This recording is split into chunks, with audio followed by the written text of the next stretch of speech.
Hi, stand collar kurti pattern draft ചെയ്യാം. Brown പേപ്പറിൽ കുർത്തിയുടെ മിനിയേച്ചർ വേർഷനാണ് ചെയ്യുന്നത്. You can do the same in fabric with actual measurements. Front and back pattern ചെയ്യുന്നത് separate ആയിരിക്കണം.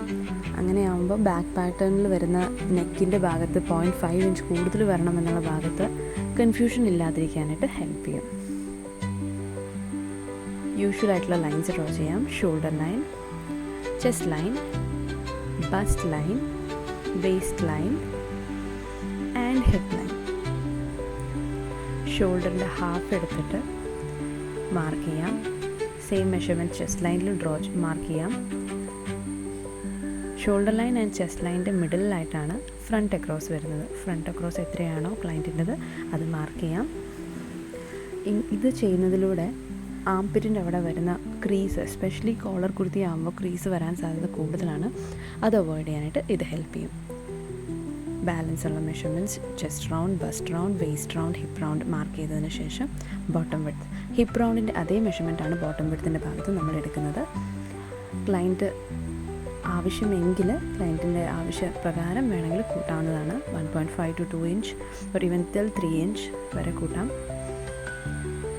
Neck width ചെസ്റ്റിൻ്റെ 12th പാർട്ടാണ്. Same ആയിരിക്കും നെക്ക് ഡെപ്ത്തും വരിക. ഫ്രണ്ട് നെക്ക് ഡെപ്ത്തും നെക്ക് വിഡ്ത്തും സെയിം ആയിരിക്കും. Shoulder slope 0.75 inch to 1 inch വരെ മസ്റ്റായിട്ടും താഴോട്ട് ഇറക്കണം. അതിനുശേഷം ആം ഹോൾ വരയ്ക്കാം. And will start with the back pattern. Front pattern പോലെ തന്നെയാണ് ബാക്ക് പാറ്റേൺ വരുന്നത്. 1/2 ഇഞ്ച് നെക്കിൻ്റെ ഭാഗത്ത് കൂടുതലാണ് നമ്മൾ മാർക്ക് ചെയ്യേണ്ടത്. അതുപോലെ neck width same, neck depth വരുന്നത് 1 ഇഞ്ച് വരെ ആയിരിക്കണം. ഷോൾഡർ സ്ലോപ്പ് സെയിം ആയിരിക്കും. ബാക്ക് പാറ്റേണിൽ നമ്മൾ എപ്പോഴും ഡാർട്ട് വെക്കുന്നത് ഹെൽപ്ഫുൾ ആയിരിക്കും. വേസ്റ്റിൻ്റെ ഭാഗത്ത് വരുന്ന ചുളിവൊക്കെ മാറ്റാനായിട്ട് ഡാർട്ട് എപ്പോഴും ഹെൽപ്ഫുൾ ആയിരിക്കും. ഡാർട്ട് 1 ഇഞ്ച് ഈച്ച് സൈഡ്, അങ്ങനെ 2 ഇഞ്ചാണ് ബാക്കിൽ ഡാർട്ട് നമ്മൾ പിടിക്കുന്നത്. ചെസ്റ്റിൻ്റെ താഴെ 1.5 ഇഞ്ച്, അതുപോലെ ഹിപ്പിൻ്റെ മേളിൽ 1.5 ഇഞ്ച്. അതാണ് നമ്മുടെ length of the Dart.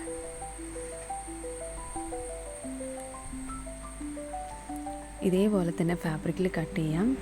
Mark ചെയ്ത് കട്ട് ചെയ്യാം. ഞാൻ ഫാബ്രിക്കിൽ ചെയ്യുന്നത് കാണിച്ചിട്ടില്ല.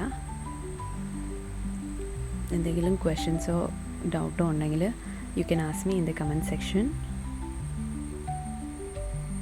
1 to 1.5 ഇഞ്ച് ആയിരിക്കണം. 1.5 ഇഞ്ച് ആണെങ്കിൽ കുറച്ചുകൂടെ കംഫർട്ടബിൾ ആയിരിക്കും. നമ്മുടെ നെക്ക് എപ്പോഴും മൂവ്മെൻറ്റ്സ് വേണ്ടതല്ലേ, അതിന് ഹെൽപ്ഫുൾ ചെയ്യും. ഇവിടെ 13.5 ഇഞ്ചാണ് നെക്ക് റൗണ്ട് ഉള്ളത്. അത് മെൻഷൻ ചെയ്യാൻ വിട്ടുപോയതാണ് മാർക്ക് മെഷർമെൻറ്റ്സിൽ. 13.5 ഇഞ്ച് എന്ന് പറയുമ്പോൾ plus 1.5 inch, almost 15 inch neck റൗണ്ടാണ് നമുക്ക് വേണ്ടത്. ഫാബ്രിക്കിൽ കട്ട് ചെയ്ത് സ്റ്റിച്ച് ചെയ്യണം. ഷോൾഡർ ഭാഗം ആദ്യം സ്റ്റിച്ച് ചെയ്യാം. അതിനുശേഷം എത്രയാണ് മെഷർമെൻറ്റ്സ് വരുന്നതെന്നുള്ളത് നമ്മൾ മെഷർ ചെയ്ത് നോക്കണം. ഇവിടെ ഫാബ്രിക്കിൽ ചെയ്ത് നോക്കിയപ്പോൾ ഷോൾഡർ അറ്റാച്ച് ചെയ്തതിന് ശേഷം നെക്ക് എത്രയാണോ കോളറിന് വേണ്ടത് നോക്കിയപ്പോൾ 7.5 ഇഞ്ച് വൺ സൈഡ്, അതായത് 15 ഇഞ്ച് വേണം. ഫ്യൂസിങ് ക്യാൻവാസ് എടുത്ത് അതിൽ ഇവിടെ പറഞ്ഞിരിക്കുന്ന പോലെ 8 ഇഞ്ച് വിഡ്ത്തും 8 ഇഞ്ച് ലെങ്ത്തും വിഡ്ത്ത് 3.5 ഇഞ്ചും എടുത്തു. ആദ്യം 7.5 ഇഞ്ച് എവിടെയാണോ വരുന്നത് അവിടെ മാർക്ക് ചെയ്തു. ഫോൾഡഡ് ആണ് ക്യാൻവാസ്. 2.5 ഇഞ്ചിൻ്റെ അവിടെയും 5 ഇഞ്ചിൻ്റെ അവിടെയും നമ്മൾ മാർക്ക് ചെയ്യും. ഈ 5 ഇഞ്ചിൻ്റെ അവിടെ മാർക്ക് ചെയ്തെടുത്ത് 0.75 ഇഞ്ചാണ് മേളിലോട്ടേക്ക് ലെങ്ത് എടുത്തേക്കുന്നത്. അതുപോലെ 2.5 ഇഞ്ച് എടുത്തേക്കുന്നിടത്ത് 0.25 ഇഞ്ചാണ് മാർക്ക് ചെയ്തേക്കുന്നത്. ലാസ്റ്റ് 7.5 ഇഞ്ച് എടുത്തേക്കുന്നിടത്ത് 2 ഇഞ്ചിൻ്റെ അവിടെ മാർക്ക് ചെയ്തിട്ടുണ്ട്. And then using a French curve we are drawing it. എല്ലാത്തിൻ്റെ മെഷർമെൻറ്റ്സ് എഴുതി കാണിച്ചിട്ടുണ്ട്. വീഡിയോ പോസ് ചെയ്തിട്ട് you can see to it. Curve ചെയ്യുമ്പോൾ ഒരു നീറ്റ് കർവ് കിട്ടാൻ വേണ്ടി മാക്സിമം ട്രൈ ചെയ്യാം. ആൻഡ് ദെൻ കോളറിൻ്റെ length you can decide it by yourself. It can start from 1 inch or even from 0.75 inch. Clean ഫിനിഷിന് 1 inch to 1.5 inch വരെ നന്നായിട്ടിരിക്കും. It depends on you and the client. അതിനുശേഷം ഒന്നും കൂടെ measure ചെയ്ത് നോക്കണം. 7.5 inch എവിടെയാണോ വരുന്നത് അവിടെ മാർക്ക് ചെയ്യാം. പ്ലസ് 1 ഇഞ്ച് എക്സ്ട്രാ നമ്മൾ എടുക്കുന്നുണ്ട് ബാക്കിൽ ഹുക്കനായി ചെയ്യാൻ വേണ്ടിയിട്ട്. അപ്പോൾ 1 ഇഞ്ച് എടുക്കുമ്പോൾ നീറ്റ് ഫിനിഷിങ് കിട്ടും. ഇങ്ങനെയാണ് നമ്മൾ ഫ്യൂസിങ് ക്യാൻവാസിൽ മാർക്ക് ചെയ്യേണ്ടത്. കോളർ സ്റ്റാൻഡ് കോളർ കുർത്തിയുടെ മാർക്ക് ചെയ്തതിന് ശേഷം കട്ട് ചെയ്യാം. ഇത് ഫാബ്രിക്കിൽ പേസ്റ്റ് ചെയ്ത് നമുക്ക് കോളർ ഫിറ്റ് ചെയ്ത് നോക്കാം.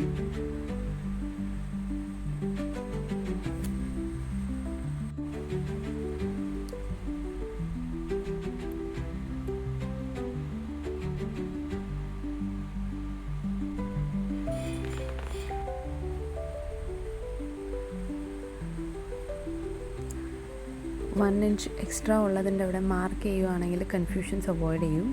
ഇതിൻ്റെ മിഡിൽ പാർട്ടിൻ്റെ അവിടെയും മാർക്ക് ചെയ്ത് വെക്കാം. ഫാബ്രിക്കിൽ പേസ്റ്റ് ചെയ്തു. അതിനുശേഷം ഇതുപോലെയായിരിക്കും നമ്മുടെ കുർത്തി വരിക. ഞാൻ ബാക്ക് മെഷർമെൻറ്റ് സോ മച്ച്.